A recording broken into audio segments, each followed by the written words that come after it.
Hey, this is Sherrance, and I want to tell you something. I am blessed from the inside, outside, upside, downside, right side, left side, south, west, north, east. And blessed, blessed, blessed. Say it with me. You are blessed.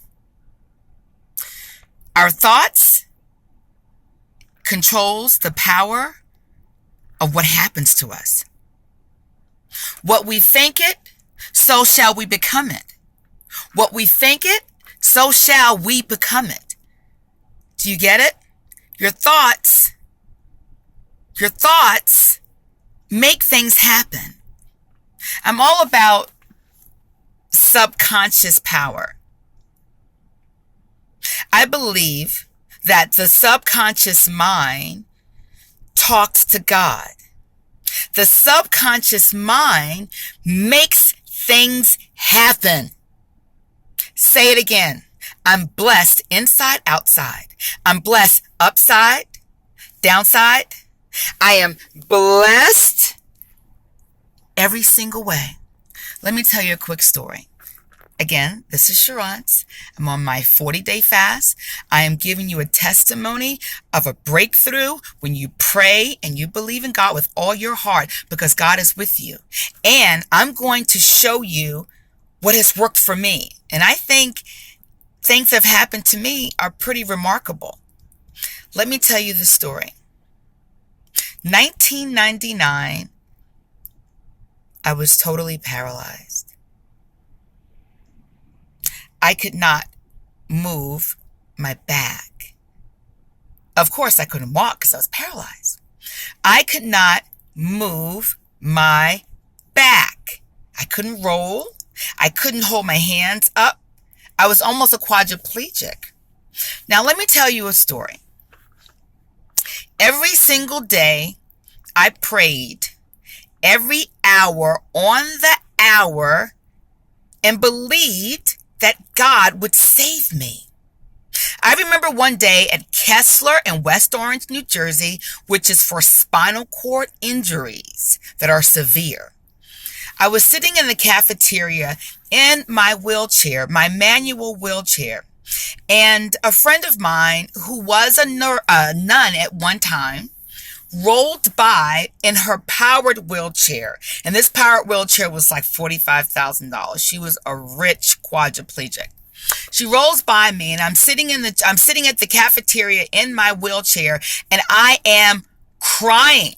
I am crying at my own funeral. I am crying like I have died and I am watching myself in the casket and there's no one there at the funeral but me. So it was a lot of tears. And she rolls over and she says to me, Sherrance, what's wrong with you? What's wrong with you? And I said, I'm never going to be able to walk again. I lost the guy that I was dating. I lost my job. I don't know if I'll even have a place to go to when I get out of here. I'm just not going to make it. And I'm never going to have any children. And I'm never going to get married. And no one's ever going to care for me. And all my friends have forsaken me. I didn't have one friend to come by and visit me in West Orange in New Jersey on a continuum. They came once and they never came again. And I didn't think I was going to make it. I said to her, even when I spoke to the priest that came by in my hospital bed to pray, I asked him to pray that I would walk again. And even he had little faith that I would ever walk again. She looked at me after me saying all of this, more than what she expected. She says, if you don't get yourself together, you're going to be in a mental institution. And you'll definitely not have any visitors. She also said to me, stop saying the word never and start saying, I will, I have. And she also said to me, because she was a nun at one time, I will come to your room and we will pray together every hour on the hour, and we will do the rosary twice a day. She says, are you up to it, Sherrance? I said, sure. Why not? Well, over those 120 days, I prayed and I stopped saying never. And I started saying, I will. I have. I do walk. When I would sit in my bed, when they had put me in the bed, because remember, I could not walk.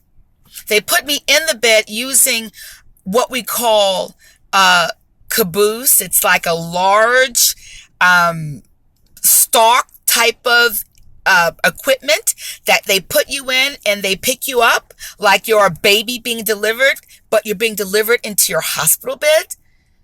And they put me there, and I would close my eyes, and I would think. One night I was at a dance, and I was dancing, and I had the best guy, and he was my sweetheart, and he was dancing with me.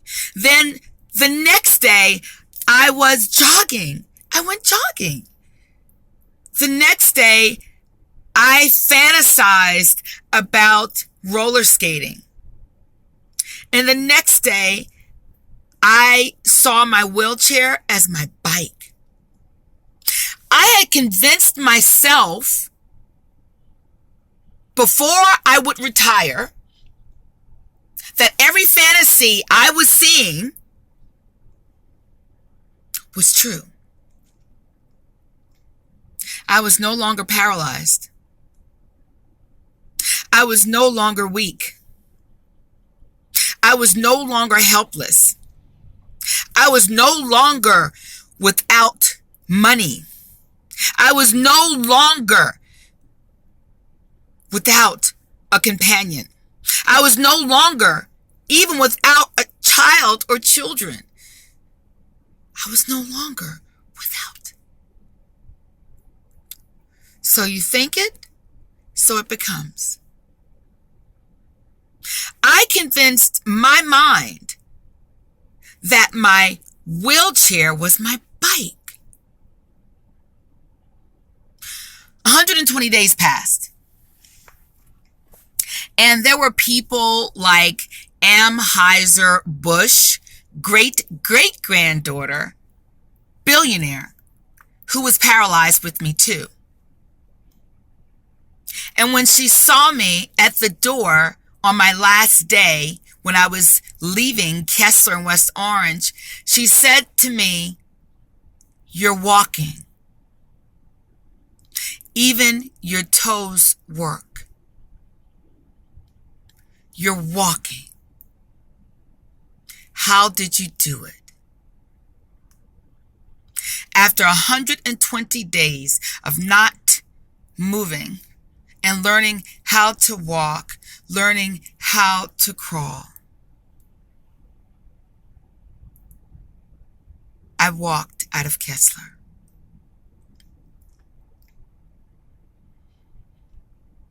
If you don't believe this story, the spelling of my first name is Sherrance. Last name is Henderson. Google medical mistake. I was totally paralyzed.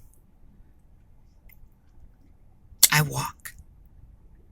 So you think it, so it shall be it. I never say never again. Never.